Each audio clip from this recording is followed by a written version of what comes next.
Thank you so much, Kayla and Ideal, for having me. I am delighted to be here. And for those who are here, thank you so much for being here today. I look forward to serving you. As Kayla mentioned, I'm the founder of My Marketability that was founded in 2011. My mission is to help multi-passionate career changers and driven job seekers to differentiate as top talent so that they get fulfilling opportunities and make a difference. I've had the pleasure of working with hundreds of clients internationally, helping people get competitive job offers at top companies and in record time in all sorts of professions, such as joining Google, Microsoft, Facebook, LinkedIn, SAS, BCG, and Deloitte. I also have a recruiting background where I used to recruit for Google and the Ivey MBA missions. So I do have that keen eye for really identifying and recruiting top talent. So today's focus is really on that and how to differentiate. One of the things that I do with my clients is really empowering people to own their greatness with confidence so that they can shine and stand out.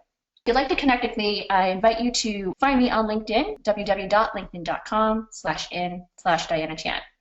Here's the agenda today. What I'm going to cover is what are the signs of high potential talent and great sales candidate.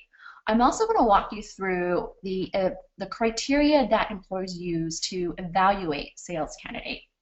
Then I'm going to move into what makes a memorable personal brand, what makes a LinkedIn profile stand out, how to create a remarkable resume, and common interview mistakes, and how to differentiate to get hired. Before we get started, I have a question for you. I'm curious to know how many years of sales experience you have. So I see majority of you have 10 plus years experience, followed by 0 to 5, and then 5 to 10 years. Okay, great. Well, welcome everyone. So what are the signs of high potential talent? These are what I call the clues that will signal to an employer of someone who is a high potential or great candidate for them to consider. I call them the 5 Ps. The first P is progression. So progression in your career, the job that you have. For example, what this means is that if you're in a sales role, you have progressed in getting greater territories, or you work from like a small, medium-sized clients to enterprise clients, or that you have a larger sales quota. That's progression. Essentially seeing an increase in scope of responsibilities where you really develop your skills. The second P is performance.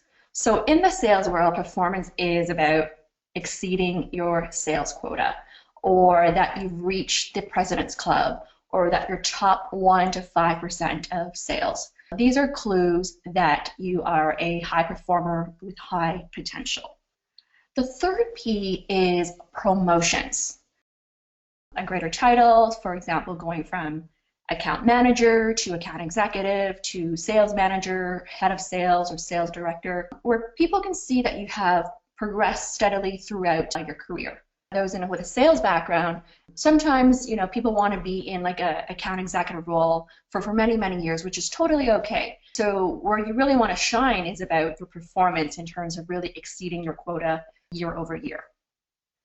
The fourth P that really differentiates someone as a high potential talent is that candidates come across as more polished, whether it's through their resume, their LinkedIn profile, their verbal communication, or their email communication. Is just a lot more polished, a lot more sharp, and people it gives a signal to people in terms of as a high potential candidate.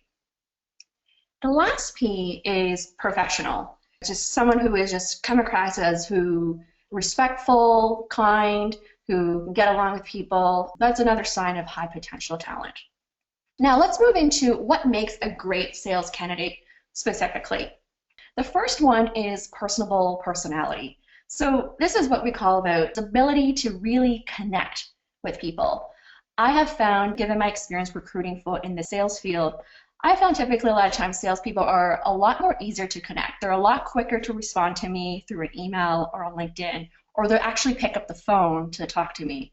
So just have that personable, warm, friendly personality that someone really easy to talk to and to connect with. The second P is having the practical sales experience, whatever industry it is, to really demonstrate that you have that. If you don't really have that much sales experience, then you really want to demonstrate that you have the characteristics and qualities as a great sales candidate. The third one is the proven performance. As I mentioned earlier, that it's all about reaching or exceeding your sales quota. And the last one is about that phenomenal potential. Oftentimes when employers are recruiting for salespeople, they really want to see that whoever they bring in, that they can really perform, succeed, and move up and do well for the company. Moving on is how sales candidates are evaluated. So this is like what I call, it's almost like a scorecard or evaluation of how, as an employer, what they really look for when they're trying to decide whether they're a good potential fit. So I'm going to walk you through some of these things. And one thing I want to encourage you to think about is when you're presenting yourself, whether it's in your resume, interviews, on the phone, or in person, think about whether you mention these kind of keywords to help signal to an employer that you have what they are looking for. So the first one is inside sales or field sales. Second, whether you're a farmer or a hunter. So meaning whether you're an account manager, relationship manager, or the hunter, a sales executive who gets new businesses. B2C or B2B, whether you're part of a team quota or individual quota, whether you're used to having a small deal size or large deal size in terms of sales figures, short sales cycle or long sales cycle. So when you look at these first 6 ones here, typically when you look from sales progression, usually people start off maybe from inside sales to field sales, and then moving into more like a farmer or hunter role, and eventually, carrying their own individual quota. So when you're targeting what I call experience level sales roles, you really want to highlight those words that are on the right here, that you have all these, or be able to explain that to them as well. Like, what does that long sales cycle look like? And typically what that signals is that it's more complex, it's more difficult, there's more strategy and planning involved, a lot more research that needs to be done. So those are things that you want to be able to speak about. The next one is about whether you sold a product or service. Typically, I find that employers that they do prefer sometimes that, if you have actually sold a product or solution or service that is related to their field, because the impression is that you'll be able to pick up things a lot faster. The next is the territory or vertical or industry.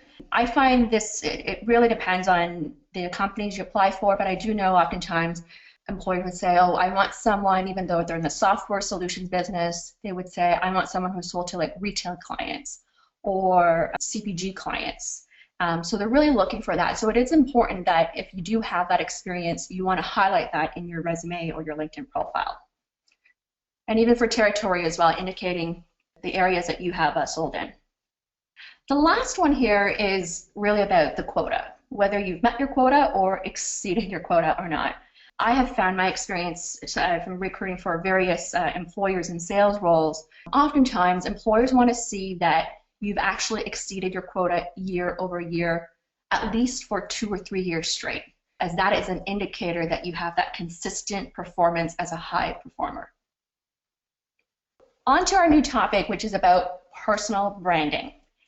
Does your personal brand reflect the best version of yourself? Your personal brand is a reflection of who you are, what you stand for, your promise, and unique value. According to Wall Street Journal in an article a few years ago, personal branding was also indicated as one of the #1 top skills that employers look for. What that really means is that they're really looking for people who could also represent their company brand. So does your brand align with the company's values and culture? So what makes a memorable personal brand? Here are my 4 C's. First is whether your brand is clear. So meaning whether you have a clear theme of what your brand represents. So this could be having a theme in terms of the keywords that describe who you are, what you stand for. When people think about you, do they know what you have to offer? The next is being confident with your personal brand.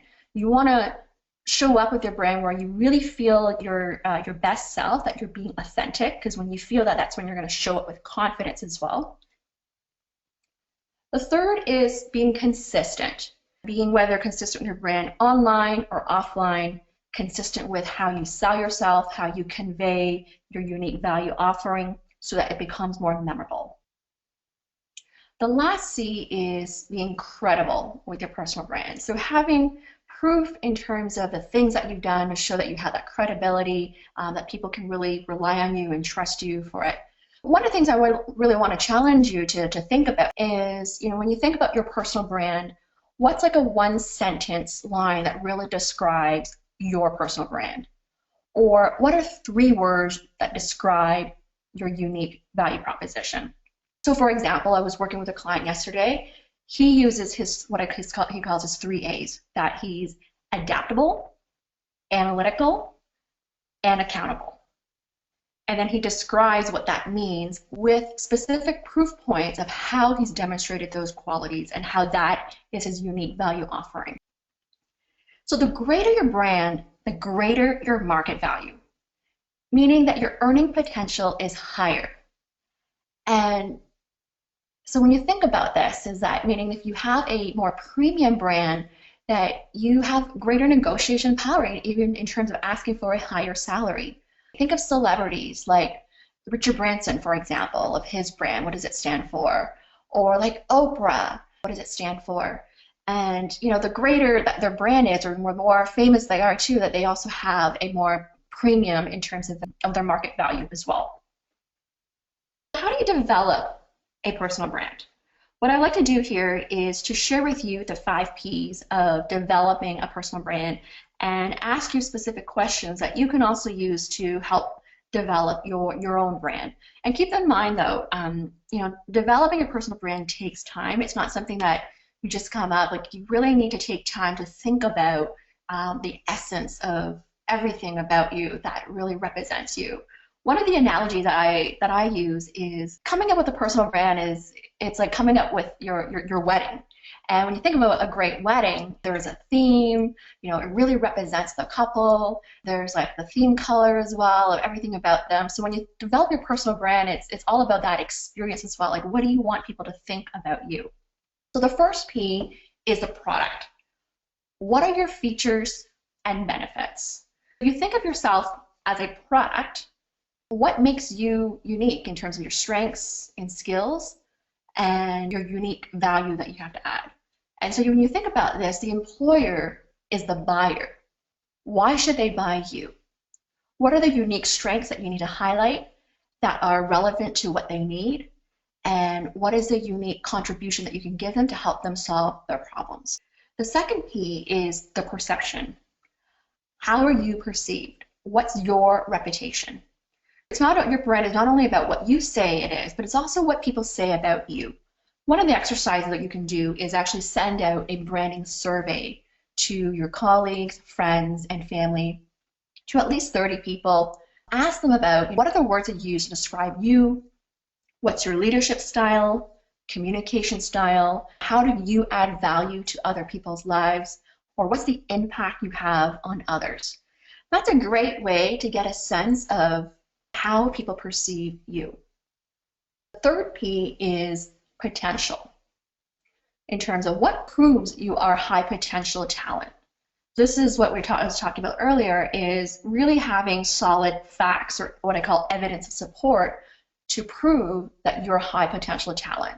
This could be your performance, promotions, any of that to prove that. The fourth P is positioning. How do you convey your unique value proposition? This is more around the communication on how do you create like your branding statement or your marketing sound bites that really describe who you are, and it's in your tone of voice as well. The last P is packaging. What's your brand image? How do you present yourself? Really, when you think about it, let's even just imagine like a product in store. Like even if you go to, let's say, a Walmart buying shampoo, for example, how does like one shampoo differentiate from another shampoo? And it's really also the packaging in terms of what's your brand image to really attract your ideal employers. And so one of the things you really want to think about is also like, who are your target employers, or who is your target audience in terms of even the customers you work with? How do you want them to think about your brand image? And this includes the way you show up, the way you dress, the way you talk, and so forth. We're going to move into LinkedIn now, LinkedIn profile. And my question here is, do you have a skeleton or stellar LinkedIn profile? And so what I mean by skeleton profile is really that bare bones profile where you have just your job titles. You may not have even a LinkedIn profile picture. Your tagline is the default of your job title. It's very bare bones. And what happens with that is that when someone looks you up, it doesn't give much information besides your job titles. They can't really get a sense of who you are, what you like, what your accomplishments are. Whereas a stellar LinkedIn profile, it really makes a great first impression there. LinkedIn is a very powerful job search tool to help you accelerate your job search. I'm curious to know how many of you use LinkedIn for your job search? That is fantastic to see. Over 95% of people here indicate that they use LinkedIn for your job search. That is fantastic. I mean, LinkedIn is a very, very powerful tool. It's not just used for networking, but you can really research the people who work at your target companies, or even if you're in sales, like really finding out your potential customers as well. And these days, I'll tell you this, is that whether you have a LinkedIn profile or not, or people will just look you up and they'll search for you, and it's like your online resume. But I'll give you a story of the power of LinkedIn here, just to really share why it's such a powerful tool of using LinkedIn to find a job. A couple years ago, I had a friend who decided to move to California for her job with Google. And her boyfriend at that time decided to move with her. And he's a robotics engineer. And his dream company is to work for Tesla. And when you think about this, they don't really have that many contacts in US, so it's really actually hard to get in. So what they did was they actually used LinkedIn to find out who works there. And they actually found a third level connection who works at Tesla. And so they actually reached out to them, able to contact with this person. This person then eventually referred this person to the hiring manager, and a few months later they interviewed him, and he had to also write a letter to the CEO of why him, and eventually he got hired. But this is what I call the think outside the box approach to get into your dream company. He didn't just apply online, he actually leveraged LinkedIn to find someone who works there and to refer him in. Studies have actually shown that you are 5 times more likely to get hired through a referral. So moving on is what makes a LinkedIn profile stand out. So here are my key points. Number 1 is first having a professional profile picture that makes a great first impression. So when you think about it, when you're searching, the first thing that people see is really the picture with your name and tagline. So that picture really gives that impression whether you're someone who is warm, inviting, approachable. It's really worth, I would say, investing in getting it professionally done, spending a few $100s. That makes a really just great first impression. I can tell you, just to share a story, when I was recruiting for Google, a candidate who was going through for a sales role, he already made it to the final round, but they were calibrating. One of the hiring managers actually looked up his LinkedIn profile, and his picture was actually a bit of an inappropriate picture, and he actually got rejected because of that. It just is not a great brand reflection for the company there.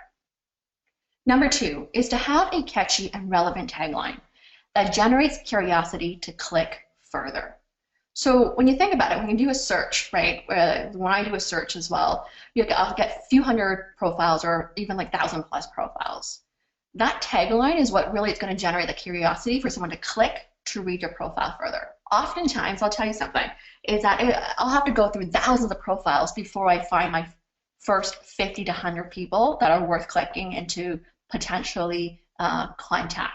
So when you think about the tagline, think about it in terms of keywords. What are some of those common keywords that people use to search for you? And also add in what I call that unique value of how you add value as well. The third piece is having an authentic bio summary that really gives one a sense of who you are, what you care about, and your area of expertise.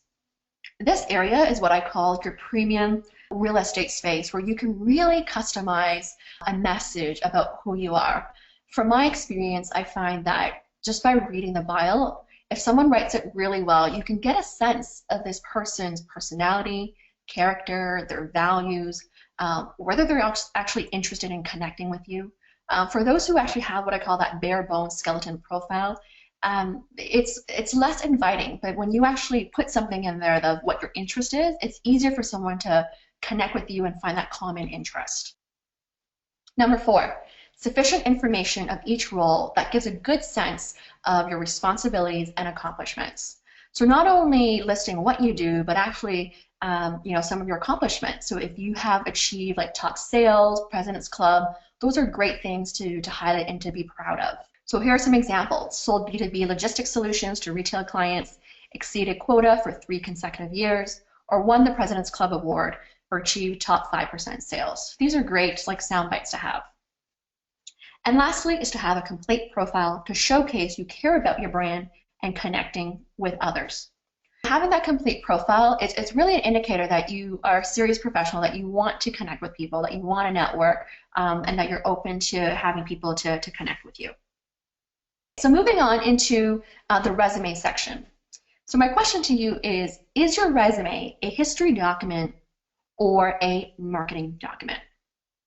What is a history document? So a history document typically is a list of things that you have done, whereas a marketing document really highlights your accomplishments and results. It's a lot more impressive. It's really about advertising your valuable assets. From my experience, having seen over 10,000 resumes, over 90% of the resumes that come in are typically a history document, or it's just a list of the responsibilities. So when you think about this, if I'm hiring for a salesperson, typically I'm looking for account executive, everyone may have the same job title, similar type of responsibilities, right? How you're really going to differentiate is really about highlighting your accomplishments and results. So here are some tips on how to create a remarkable resume.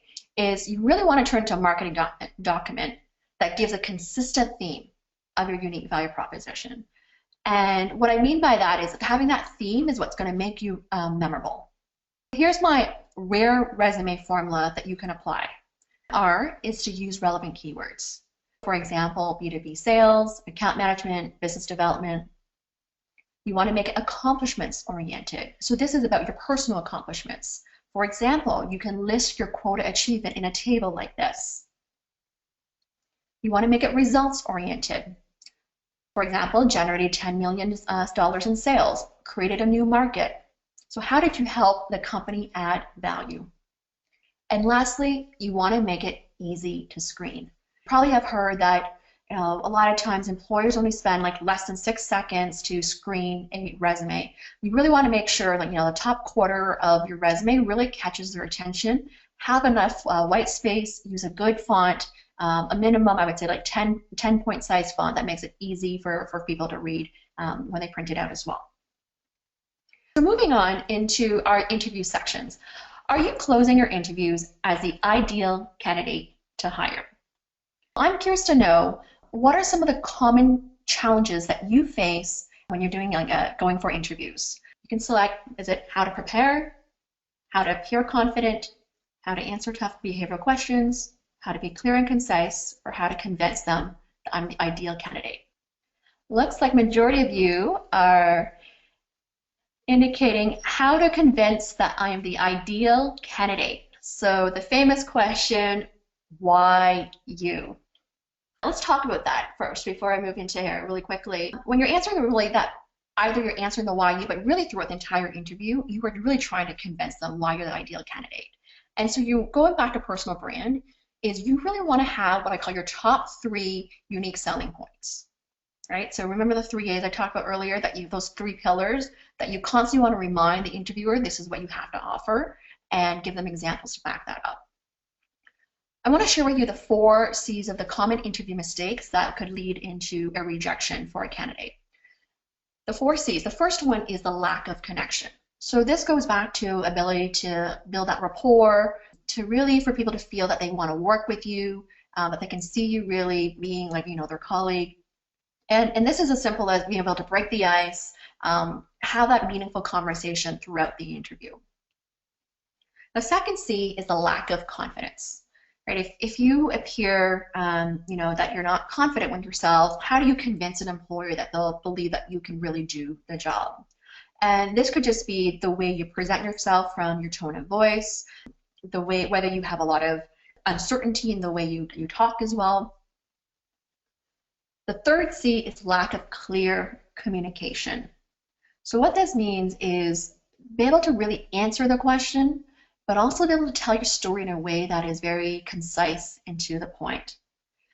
I find from my experience as a coach and working with a lot of candidates in mock interview practice, oftentimes they may get too caught up in their own story that they really forget what the key point or the message is of why they're trying to tell the interviewer of this particular example. So it is really important to be able to use some structure in the way you tell your story. And lastly is lack of compelling reasons or examples.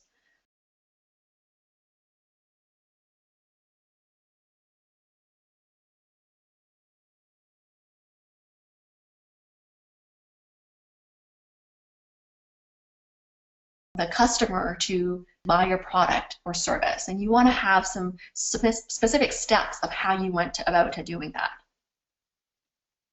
93% of your message impact is based on your body language and tone of voice. Only 7% is based on words. It's really how you say what you want to say that really matters. I have found from my experience working with clients in interview prep, when someone is getting interviews but not closing, oftentimes it's really about their body language or tone of voice that they may not be aware of how they're coming across, that's giving the wrong signal or impression to people. So I really encourage you to get feedback from people, or practice your interviews with someone where you can really get open and honest feedback of what's the impression that you're leaving on others. Prior planning, preparing, and practicing prevents poor performance. When you go for an interview or your dream job, you can't just wing it. You really need to take time to plan, to prepare, and research, and really practice to feel that you are confident and comfortable in showing up your best self in your interview. And this goes to all about from the research you need to do, of understanding the company, to practicing all the common interview questions that you may get asked. I have found that people who actually do this, they're a lot more polished. Going back to the high potential, you just come across a lot more polished, a lot more professional, and it could just be just a few simple tweaks that would make a huge difference. So let me share with you things on what you can do to differentiate in your interviews. Number one is knowing the industry. Number two, knowing the company and the culture. Number three, know the products or services. Especially if you're in a sales role, you really want to know what the company sells. Number four, know the role. Sometimes I hear hiring managers telling me that this person doesn't even know what the role they're going for. It's so important to really understand the role in terms of the role responsibilities and expectations. What are the core knowledge, skills, and experience required? And what examples prove you have the qualifications? This way you can really tailor your answers to the hiring need. Number five, knowing your whys. This is really the motivation of why you want this. Why this company, why this role, why you. Whenever you're answering these why questions, you always want to, what I call, use like the power of threes. 3 reasons why you want to join this company. 3 reasons why I'm the ideal candidate to hire R. And then you want to back it up with proof points. Number 6, know your story and messages. Master your glowing introduction. That popular tell me about yourself question, or when you first need to introduce yourself, the AKA elevator pitch, you really want to have a solid intro, as that really sets the stage for the entire interview.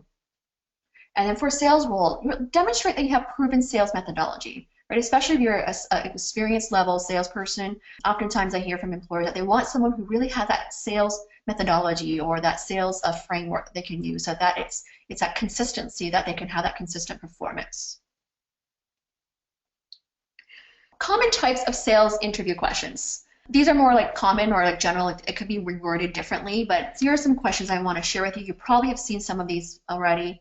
Why do you want or like a career in sales? This is really understanding your motivation. What are the most important sales skills? This is to see whether you really understand what it takes to be a successful salesperson, but also what's important to you. Are you someone who believes it's all about relationships, or are you someone who believes that you really need to do your research and diligence to really understand your customers? How do you find or research new prospects? So this is about the hunting skills. What are some of your favorite questions to ask prospects? Your probing skills and your ability to really connect with people. How do you build a sales funnel? That strategy planning and execution skills. How do you handle or overcome rejections? This is about grit and adaptability. Do you just give up, or do you keep on going and don't take no for an answer? What's your sales methodology or technique? How do you keep up to date on your target market? This shows in terms of continuous learning. Are you someone up to date with what's happening in the market? How do you manage customers or client relationships? And how did you close your most successful sale? And lastly, what's your strategy in exceeding your sales quota? These are just some common types. There are many different types of questions and scenario questions as well. But what's really important, I would say, is that have at least 3 to 5 solid stories that you can use in your interview.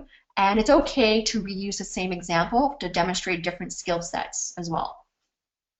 To really wrap things up, one of the things to really ace your interviews is I always tell my clients about speak with assertiveness, confidence, and enthusiasm. Get to the point and show up with confidence and be excited about it. One of the things I remember when I was at Google, the hiring managers always tell me that they'll say, this candidate's lacking the fire in them. And it's really about that enthusiasm or passion or just that ability to be ambitious and go after things. My favorite saying is own your greatness, stand out to get hired. Right? Believe in yourself that you have what it takes. Oftentimes to really ace that interview, it's about your mindset, whether you really believe you are the ideal candidate to hire. So that wraps up of our training presentation. I really hope that you got a lot of value. We're going to be opening up to questions. Before we get into that, I just want to share with you about what my company does in terms of my services. So if you want to improve your marketability, I invite you to visit www.mymarketability.com. Some of the services that we offer is one-on-one career coaching, so working with me one-on-one or with my associate coach, email coaching, where you can submit your questions or share with us your resume to get some feedback, interview preparation. I do a lot of that. Oftentimes I'll have 1 to 3 sessions with people to help them prepare for their final interviews, resume and LinkedIn profile assessments, personal branding, trying to figure out what your brand is, and then online job search training. For more information, or if you want to set up a 15 or 20-minute consultation call with me, feel free to email me at info@mymarketability.com.